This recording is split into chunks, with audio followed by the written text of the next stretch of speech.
তখন সন্তানটা কান্নাকাটি করতো, মায়ের জন্য কলিজা পড়তো।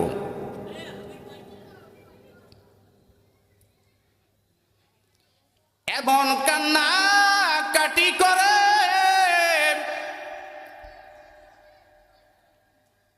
উস্তাদের ধরে বলে, ওগো উস্তাদ,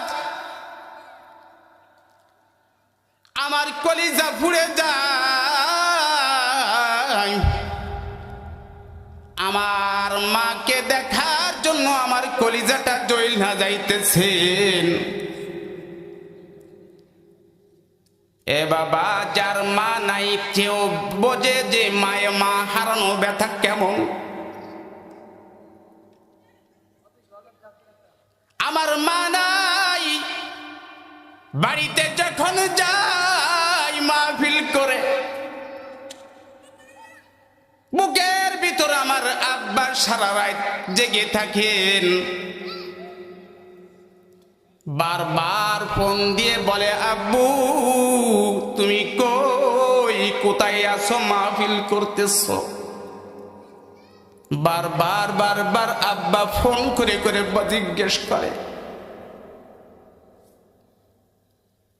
আমি রাত 3টার সময় বাড়িতে ঢুকি, 2টার সময় বাড়িতে ঢুকি, 12টার সময় বাড়িতে ঢুকি। আস্তে আস্তে কদম পেলাই, যাতে আমার পায়ের শব্দের কারণে আমার আব্বা ঘুম ভেঙে না যায়।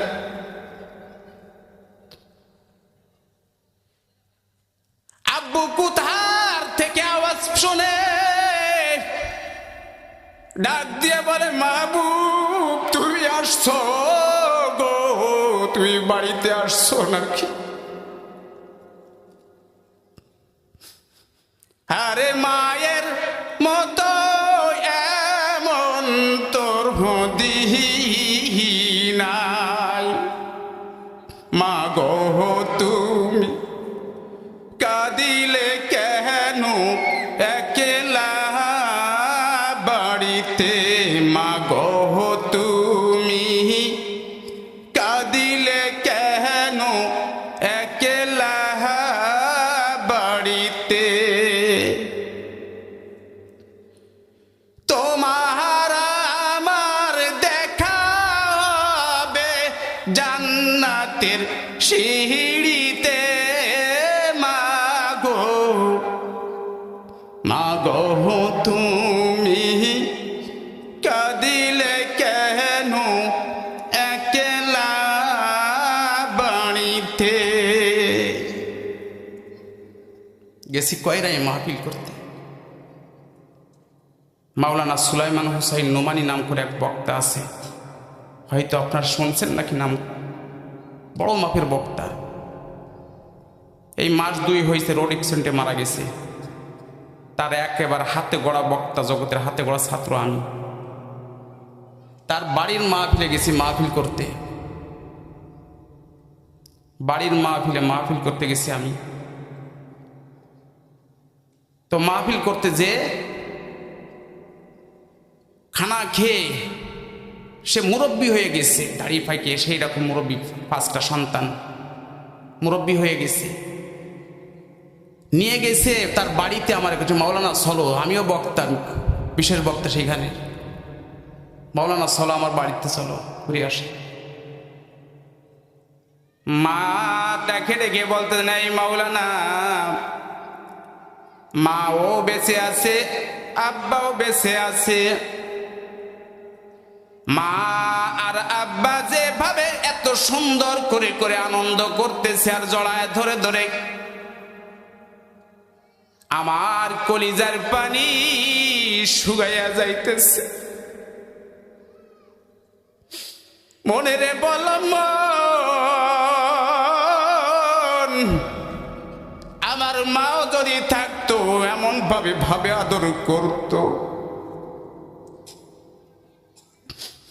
এমন ভাবে আমার মাও আদর করতো, এমন ভাবে আমাকে ডাকতো। আরে সেই মাটাকে হারিয়েছি,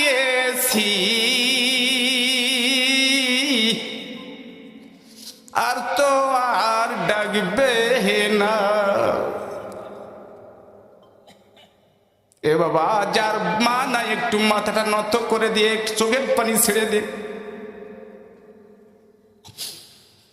কত মাকে কষ্ট দিয়েছি রে,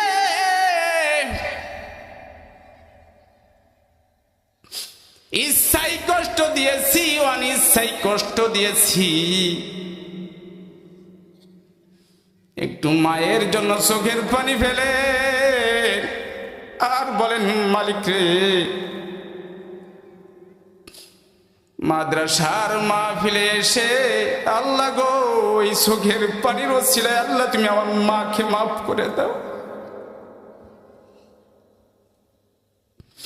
শেষে বিদায়ের পালকি চড়ে কহি চলেছো মা, শেষ বিদায়ের, সবাই বলেন ঠিক, শেষ বিদায়ের পালকি চড়ে কহি চলেছো মা, শেষ বিদায়ের পালকি চড়ে কহি চলেছো মা। কেমনে তোমায় দিব বিদায়, কেমনে তোমায় দিব বিদায়, মন যে মানে না মাগো। শেষে বিদায়ের পালকি চড়ে কহি চলেছো মা। বাগবাড়ি এ বাবা, যখন পিরিজপুরে যখন মাহফিল করতে যাই, বরিশাল মাহফিল করতে যাই, যখন বেকটিয়া ফিরিজ আছে, বেকটিয়া খেয়া যখন পার হইতে যায়, একটা লাশ নিয়ে, লাশটার সামনে করে নিয়ে ইজি বাইকি করে নিয়ে আসছে। ছোট্ট মাসুম বাচ্চা লাশটা জড়ায় ধরে ধরে ধরে আব্বু আব্বু আব্বু বলে, আর একটা সন্তান মহিলা কোলের পরে দিয়ে বসে অঝারে চোখের পানি ঝরতেছে, অঝারে চোখের পানি ঝরতেছে। ড্রাইভারের কাছে জিজ্ঞেস করলাম, ড্রাইভার রে, কি রে, কি হয়েছে, কিসের জন্য কাঁদতেছে? হুজুর, এই পরিবারে বাঙ্গাড়ির ব্যবসা করতো রে হুজুর। হুজুর, বাঙ্গাড়ির ব্যবসা করতো, রোড অ্যাক্সিডেন্টে মারা গেছে, তার পরিবারের কেউ নিতে আসি নাই। হুজুর, নিয়ে যাইতেছে সে লাশ, বাড়িতে নিয়ে যাইতেছে। এ বাবা, একটু মনের বুঝান, কখন জানি এমন একটা মৃত্যুর সংবাদ মাইকে বাজবে, এমন একটা সন্তান রেখে যান যে সন্তানটা কবরের পাশে বসে বসে দোয়া করতে থাকবে। বাইজিদ বুস্তামি যখন ছোট্ট মানুষ উস্তাদের ধরে যে বলতেছেন, উস্তাদজি, উস্তাদজি, আমাকে একটু ছুটি দেন, আমি মায়ের চেহারাটা একটু দেখে আসি, মায়ের কোলে মায়ের পাশে একটু ঘুমায় আসি। উস্তাদজি এমন কথা বলার পরে উস্তাদজির মায়া লেগে গেছে, দিলে বড় মায়া লেগে গেছেন, দিলে বড় মায়া লেগে গেছে। উস্তাদজি ডেকে বলতেছেন, বাবা রে, তোকে ছুটি দিতে পারি, একটা শর্ত আছে রে বাবা, তুই যদি প্রতিদিন 20 থেকে নিয়ে 25 পারা পর্যন্ত মুখস্থ করে শোনাইতে পারিস, তাহলে ছুটি দেব। হঠাৎ 2-1 দিনের ভিতর উস্তাদজিকে ডেকে বলে, উস্তাদজি, আমার সবকটা নিতে পারেন, আমার মুখস্থ হয়ে গেছে। সুবহানাল্লাহ। ওস্তাদজি ছুটি দিয়ে দিলেন, বলছে আগামীকাল রাত্রে চলে আসবা, আগামীকাল সকালে চলে আসবা। বাড়িতে হাঁটার পথ অনেক দূরের পথ, অনেক দূরের পথ। যাইতে যাইতে যাইতে অন্ধকার হয়ে গেছে, রাত হয়ে গেছেন। দরজার পাশে দাঁড়ায় নক করতেছেন, দরজার পাশে দাঁড়ায় দাঁড়ায় মাকে ডাকতেছেন, মাগো ও মা ওঠো, মাগো মাগো ওঠো রে, ও মা ওঠো ওঠো। ঘরের ভিতর থেকে আওয়াজ আসতেছে, না না না না, আমি উঠবো না, আমার বাইজিদ না, আমার বাইজিদ না, আমার বাইজিদ আলেম হয়ে আসার কথা আছে।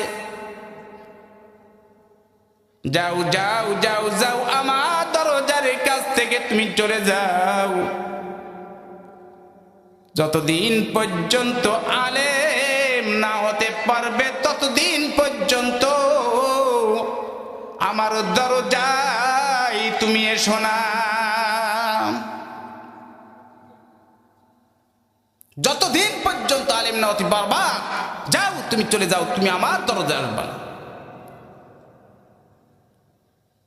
আর আমাদের ভিতরে এখন হয়েছে কি, উস্তাদ যদি একটু গায়ে হাত তোলে এই নালিশটা গার্জিয়ানের কাছে চলে যাই, আর গার্জিয়ান বলে চল উজুরির গোষ্ঠী ঠিঙ্গা দিয়ে আসি। কথা বলেন ঠিক কিনা?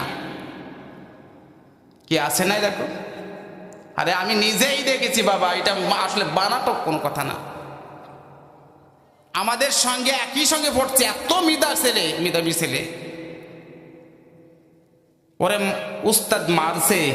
উস্তাদের মারও একটা বরকত, একটা মারও একটা বরকত। আপনারা বলেন, এক ডাক্তার দ্বারা গেছেন, আপনার মাজায় হয়েছে বড় এক ফোড়া হয়েছে, ডাক্তার দ্বারা গেলে আপনাকে তেল মালিশ করে দিল সুন্দরভাবে, বলে তেল মালিশ করে দিল, মালিশ করে দেখছো বাবা যাও এবার সাইডে যাবে না। তো দেখছি যে 3 দিন পরে 4 দিন পরে যে ফুড়াইছে জ্বালা, ওইটি কঠিন জ্বালা, পোড়া ফাঁয়ে ফুলে এসে জ্বালাতে পাগল হয়ে যাচ্ছে।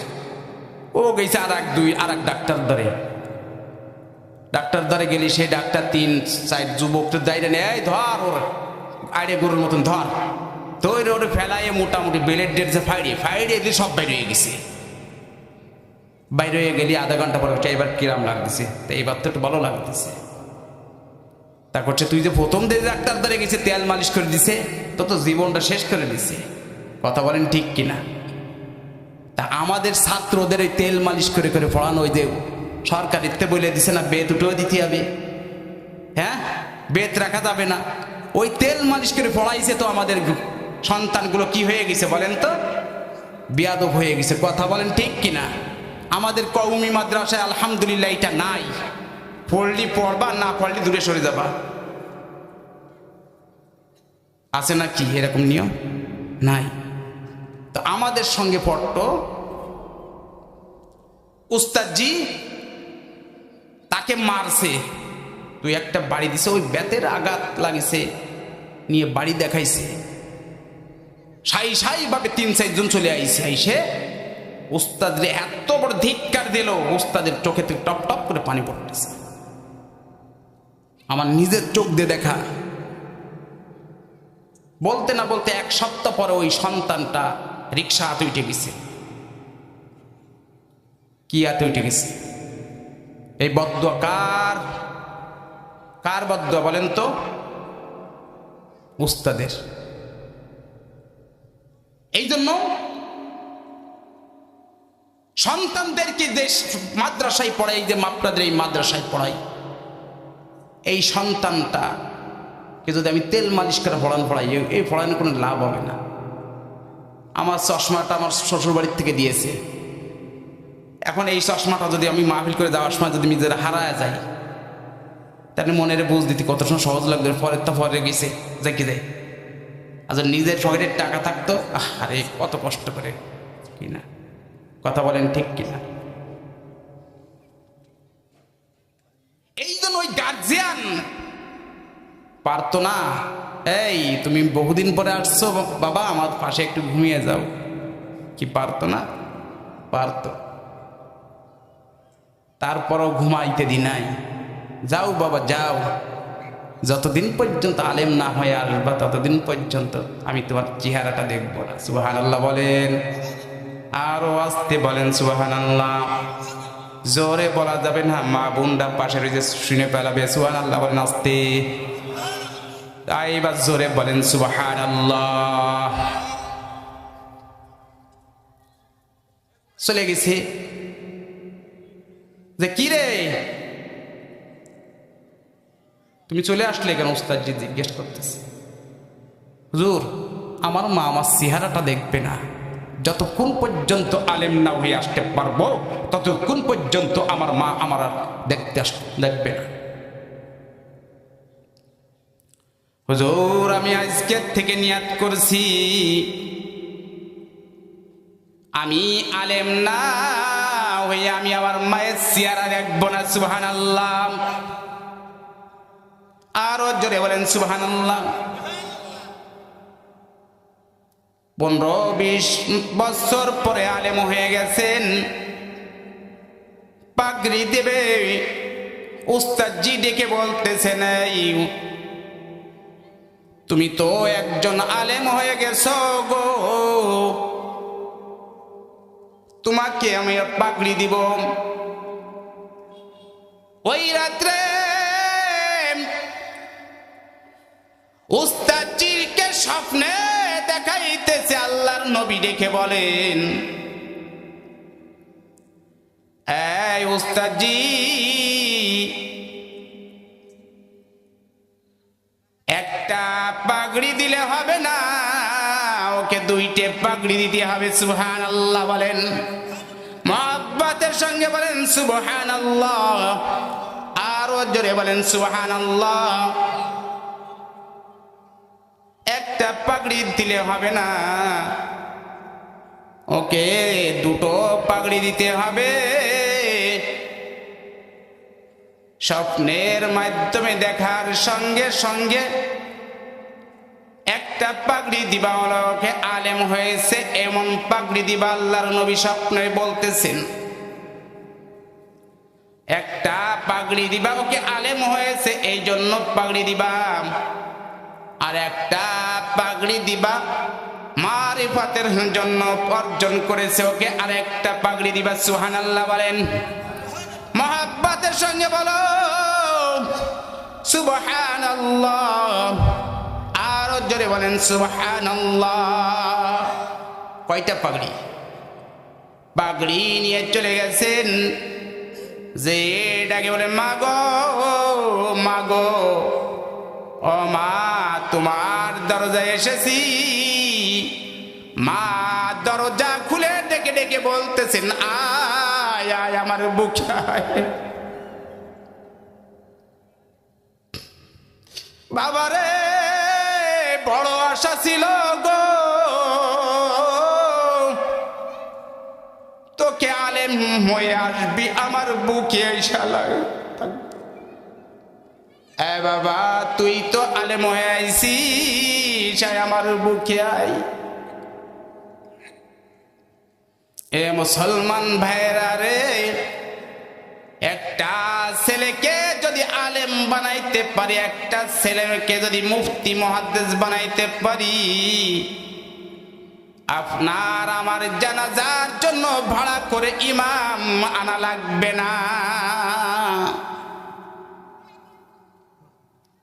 আরো চিন্তা করে কি যে হুজুরা না খেয়ে থাকে, কি আসলে এই কথাটা ভুল, সঠিক না ভুল বলেন তো?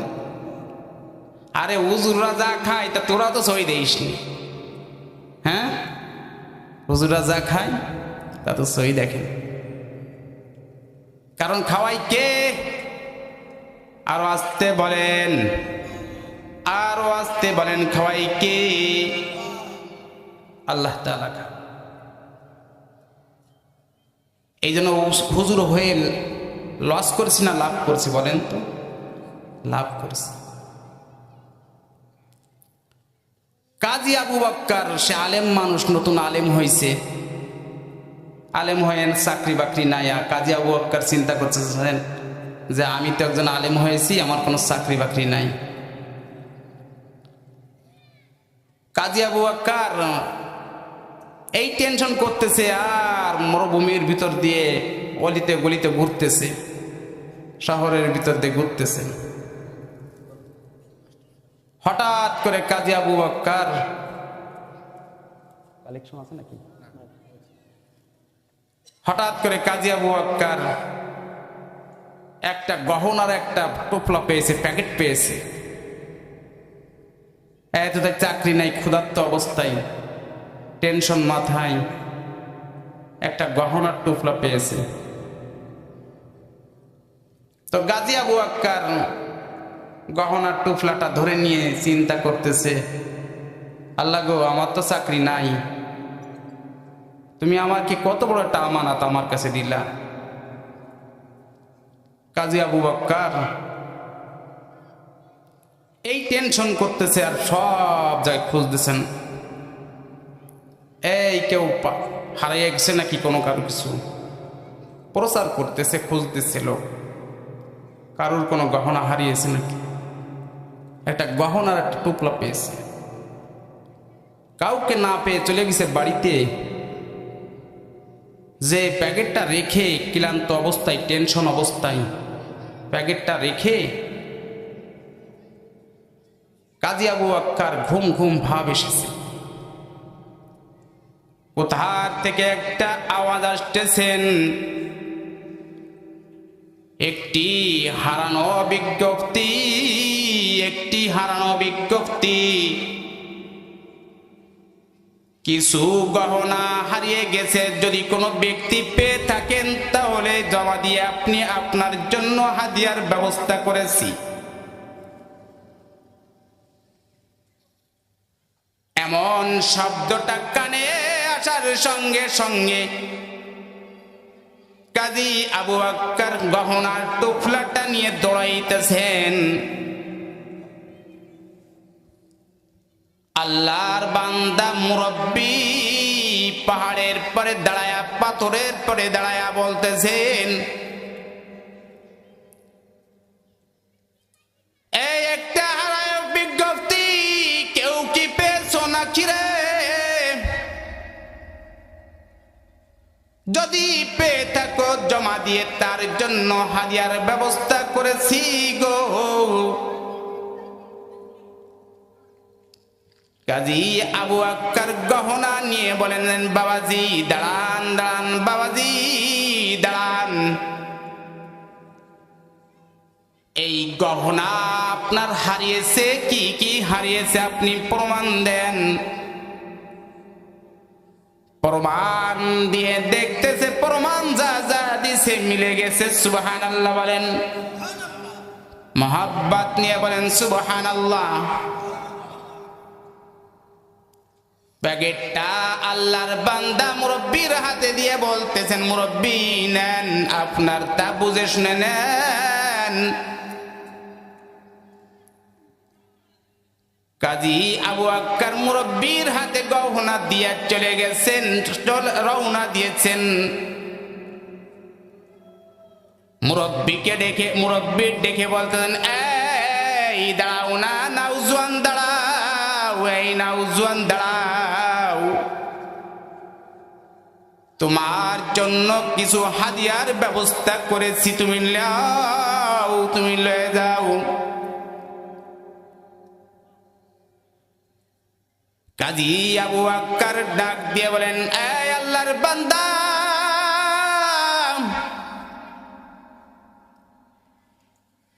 দুনিয়া থেকে সাধারণ কোনো হাদিয়া আমি নিতে চাই না,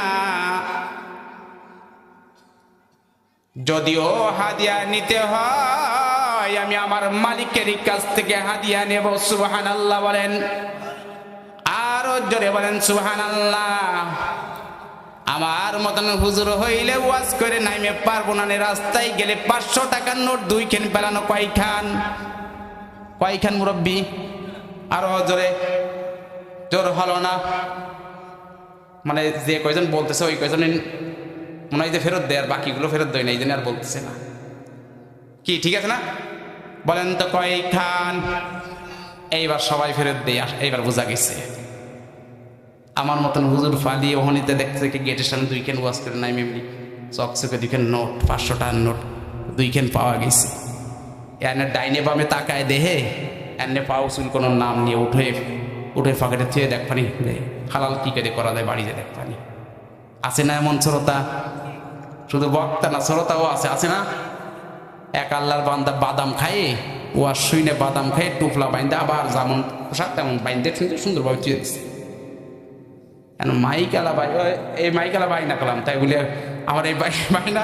আর এক জায়গায় এর একটা ঘটনা ঘটছিল, বোঝেন তো, ওয়াজ করতে গেলে বিভিন্ন জায়গায় বিভিন্ন রকম দেখতে হয় না। মাইকালা বাই মাইক খুলতে খুলতে এনে চিন্তা করছে কি যে টুপলার ভিতর কি দিয়ে নই, দেখুন বাদাম মতো থুয়ে যেতে পারে কি, এনে খুলে খাইলে দেখি কি যে সে বাদাম করা খায়, এটা খোসাটা বাইন্দে থুয়ে গেছে।